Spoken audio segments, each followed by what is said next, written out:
রূপার কথা মেনে সোনাকে বিয়ে করতে রাজি হয়েছে কৃষ্ণ। হে বন্ধুরা, আজকের ভিডিওটিতে আমরা এমনটাই দেখতে পারবো। চলো দেখা যাক। সূর্য কৃষ্ণকে বলছে, তুমি একটা কথা বলবে? তুমি রূপাকে বাইরে ডেকেছিলে কি কথা বলার জন্য, একটু বলবে?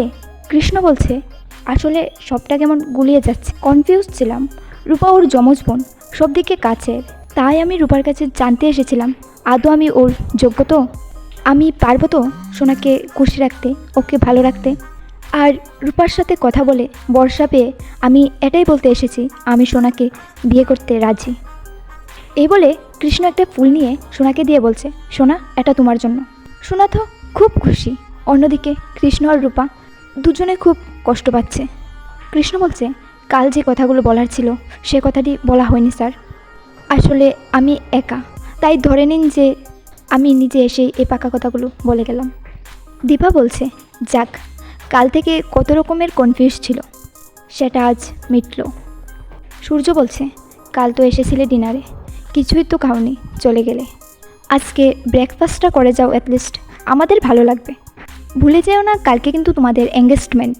লাবণ্য ছুটতে ছুটতে এসে দীপাকে বলছে, দেখো ভালো মা, ভালো ছেলে আনন্দে দাঁড়িয়ে গেছে। প্রবীর বলছে, এই বাড়িতে এই জেনারেশনের প্রথম বিয়ে, আমার সোনা দিদিভাইয়ের বিয়ের। অন্যদিকে সোনা বলছে, দাদু ভাই, মন যখন দিয়েছি তখন মনে মনে বিয়েটাও হয়ে গেছে।